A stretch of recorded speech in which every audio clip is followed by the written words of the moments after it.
Hoy está con nosotros el sacerdote jesuita Alberto Simons, que acaba de publicar un libro de más de 500 páginas titulado Ser humano, ensayo de antropología cristológica, que es este libro. Nuestra más cordial bienvenida a nuestro distinguido invitado. Y vamos a desenvolver algunos puntos, porque bueno, aquí es muy vasto el temario, ¿no? De modo que por razones de tiempo solamente vamos a ocuparnos de algunas cosas. Usted en la página 42 dice lo siguiente: el hombre tiene una capacidad increíble de autoengañarse y también de destruirse y destruir a sus semejantes. Efectivamente. Y en la página 330 usted dice, pero esta historia, la historia de la humanidad, no ha terminado, pues queda todavía en el hombre una buena parte de bestialidad aún no dominada. Efectivamente. Bien, yo traía a colación estas dos citas por una razón muy sencilla, porque creo que hay que aclarar que este hombre al que usted se refiere es el hombre armado, no es el hombre a secas, ¿no? Y además es el hombre principalmente citadino y urbícola, porque el hombre de campo normalmente no comete asesinatos ni realiza matanzas pues colectivas, ¿no? Salvo que se haya pertrechado pues de armas y municiones, ¿no? Y entonces lógicamente sí, pero normalmente no. Pero el hombre de ciudad y el hombre de urbe, el citadino y el urbícola sí, ¿no? Ahora uno se pregunta, como yo me he preguntado, ¿por qué el hombre usó armas? Desde mi punto de vista, el hombre usó armas, en primer lugar, porque perdió el caudal instintivo que caracteriza y que rige la conducta de los otros animales. Esta pérdida significó el advenimiento de la inteligencia superior. Y además asumió la posición bípeda, lo cual le permitió la libertad de las extremidades superiores, ¿no? Y esta libertad le permitió lanzar el primer proyectil, ¿no? Que con toda seguridad fue una piedra, ¿no? Entonces así comenzó la carrera armamentista del hombre.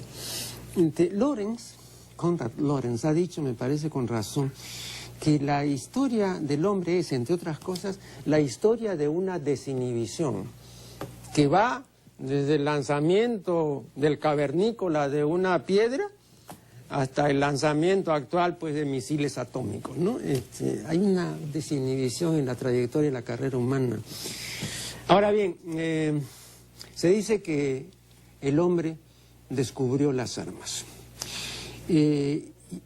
Yo creo, juntamente con el señor Robert Aldrin, que fue al revés.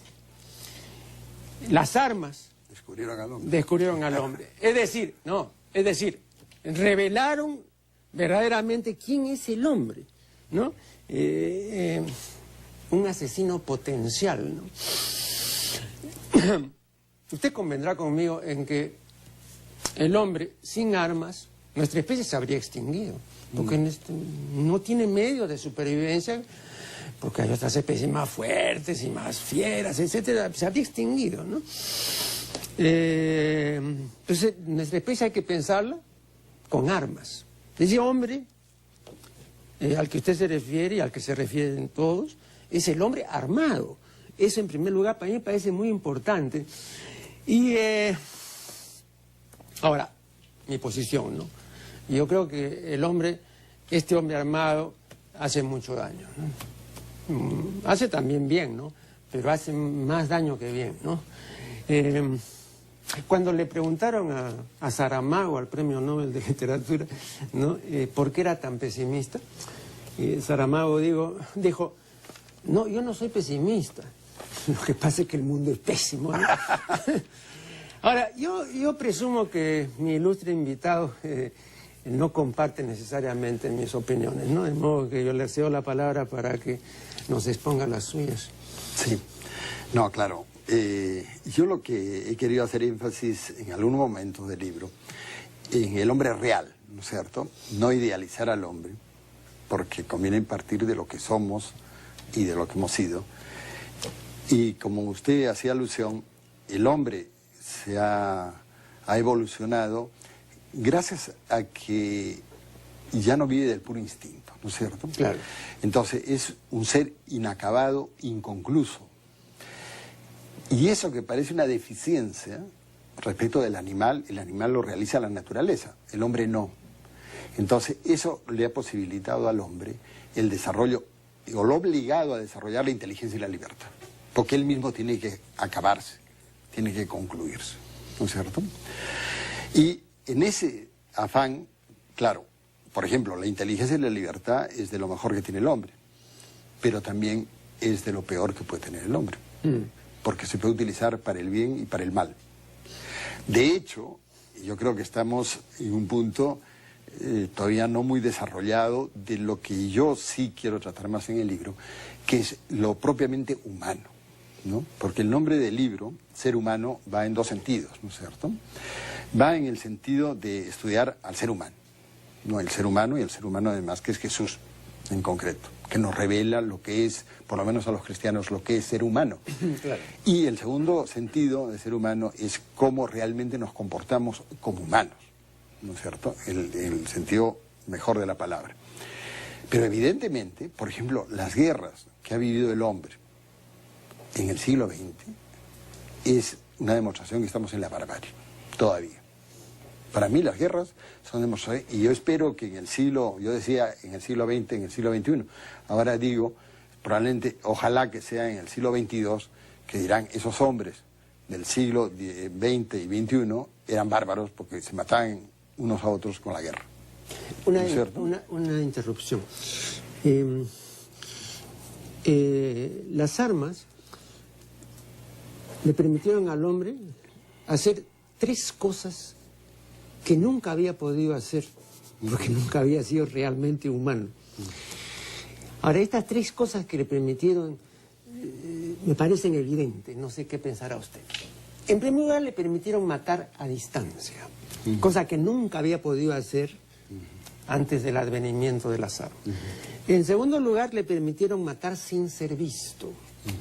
Y en tercer lugar, que me parece la consecuencia más terrible, le permitieron matar con impunidad emocional. El asesino que tira un misil de un continente a otro no vive las terribles consecuencias. Como aprieta un botón y vuela a 100.000 personas. Eso que puede hacer el hombre con las armas, apretando un botón, ¿no? Podría tener un posible correctivo o una posible contención si el animal humano tuviese un mecanismo o tuviese un sistema de control automático, ¿no es cierto? Pero perdido el instinto, que sí es automático, la inteligencia superior puede ser mucho más plástica y maleable y todo, pero no es rígida. Entonces, ¿de qué depende? De la voluntad, de la razón, de la reflexión, no hagas esto, todo eso es muy lento. Ahí hay un problema real, ¿no? Ya en la constitución misma del ser humano, ¿no? O sea, no puede, digamos, tener esta capacidad racional del ser humano, la velocidad que tiene el cerebro emocional, que es pues muchísimo más veloz, ¿no? Claro. Entonces, cualquier consideración, especulación, cualquier entrada en razón se demora, pues, ¿no? Entonces, yo creo que hay esta dificultad que ya le es inherente, ¿no? Independientemente de otros factores, ¿no? Sí, sí. A mí, justamente, sobre todo el último punto que usted trataba, el poder matar a distancia sin darse cuenta, de alguna manera, de las barbaridades que está haciendo. A mí me pasó cuando vi a George Bush decir, con una gran satisfacción, decir, hemos comenzado la primera guerra del siglo XXI, cuando fue el ataque a, no Afganistán, sino Irak, ¿no? La guerra de Irak. Ajá. Pero lo decía como si fuera un gran logro, es decir, hemos comenzado la primera guerra del siglo XXI. A mí me espantó, es decir, que se anunciara como algo bueno el comenzar una guerra. Y la primera guerra del siglo XXI. Ahora, yo lo que creo es que ese es el precio también, como usted lo insinuaba, del aprendizaje humano, ¿no? El animal no tiene que aprender. Lo humano se aprende y se enseña. Y eso significa tiempo. Pero, perdón, me estás indicando que debemos hacer una pausa. No, pero una brevísima intervención mía. Vea, para no remontarnos tanto, hablemos del Paleolítico Superior. Son 40.000 años. No, pues ya en 40.000 años hemos podido aprender. Bueno, después vamos a ver lo que nos dice el padre acerca de este punto. Adelante.